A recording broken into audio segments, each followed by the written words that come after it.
Allison, it's always been part of the character and history of California that people come here, to both coexist with the sometimes trying natural environment here and try to live where they can and make money where they can. Well, now that tradition is being tested by a new high-end luxury resort being built in a place with a long history of wildfires and a lawsuit that has sprung up around it.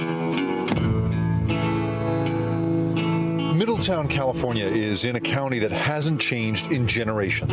So this county has bordered in number 1 to number 3 poorest county in the state since the 70s.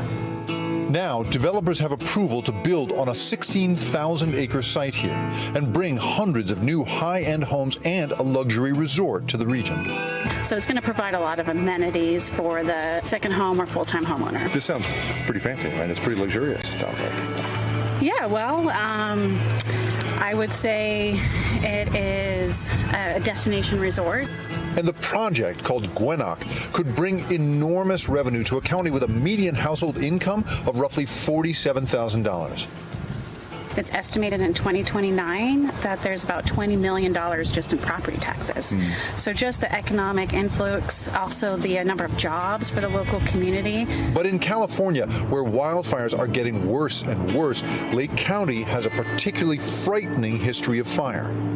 When neighbors sit down together, the small talk is about insurance claims and tree removal and who still lives in a trailer after the big 2015 Valley Fire, which destroyed half of Middletown.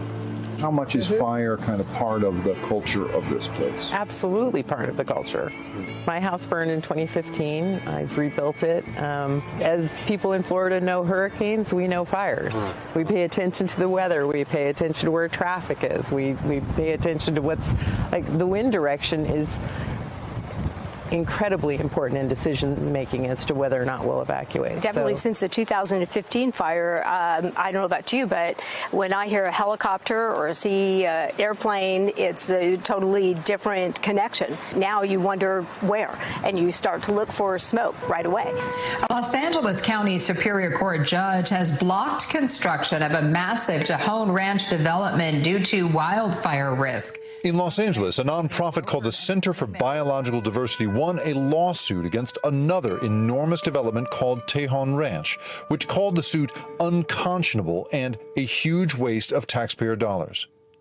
Now, the same group is suing here. What we have here is a project approved by the Lake County Board of Supervisors that would locate 8,000 people in the middle of a tinderbox. Senior attorney Peter Broderick says the county didn't fully consider the real dangers of the project, like thousands of old and new residents trying to escape. I mean, just picture yourself, truly in the middle of the night, driving down this road, flames on both sides, embers sweeping across the road. Your kids are in the back seat. You're trying to get out of here, and then there's a traffic jam because there's 3,000 other vehicles that weren't here before that are trying to do the same thing. In a statement, County Supervisor Moke Simon told NBC News that, as approved, this project will enhance fire safety, and that if we adopt a perspective that wildfire-prone areas of the state should cease all development, then rural communities like those in Lake County may increasingly become ghost towns. How do you build responsibly in a place that could very well burn again in short order? Well, I think responsible development in California isn't only possible, but it's necessary. And I really believe that with proper planning and fire resiliency, it can create a safer land than it is today. The development has several fire strategies. It pays for a new fire station and helipad, it buries power lines underground, and grazing and fire breaks will minimize potential fuel. I mean, every one of those were voluntary, and it was really providing the bar for sustainable and fire-resilient development in California. The other concern is that Butts Canyon Road is the one evacuation route, not just for the new residents, but also for the people living here already. How will you deal with evacuation?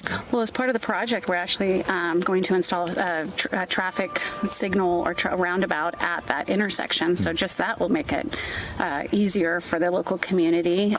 In addition, there's 3 routes to egress, and regionally, the evacuation is actually pretty good. Would that allay your concerns? I don't think so. Not in a moment of emergency. And in this particular case, in the fire, we had cars that were catching on fire because there's no shoulder. If somebody from the outside says, but you guys know how dangerous this is, how could you possibly let them build it? If I thought it was a danger or threatened my life or my family, I would be fighting against it. And I would be fighting hard against it.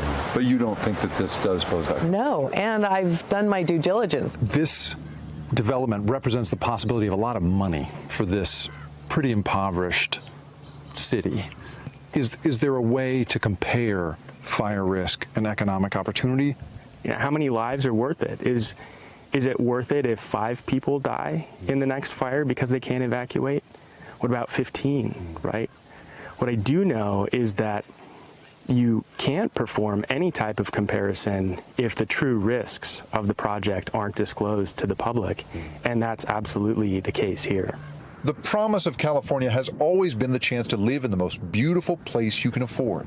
But the fight over this development could be the new normal for the Golden State in this age of escalating wildfires. Now, Allison, the developers are building this, they say, to a much higher standard than what the state requires, and it could in fact be a sort of prototype for how we could live in the face of fire in future. Meanwhile, the lawyers say on the part of the Center for Biological Diversity that the era of local, regional control over these sorts of development decisions in the face of wildfire, that has to be over, that state law has to be influenced by these sorts of lawsuits going forward. And then speaking to the people there is so fascinating, because on the one hand, they all recognize the threat of fire. They've experienced it themselves. In fact, no one really could arguably, be better qualified to evaluate fire danger. And at the same time, they also say they need the economic opportunity that this is going to bring. All of this, a sort of microcosm of the forces in California here in this one story. Allison? Hey, NBC News viewers, thanks for checking out our YouTube channel. Subscribe by clicking on that button down here, and click on any of the videos over here to watch the latest interviews, show highlights, and digital exclusives. Thanks for watching.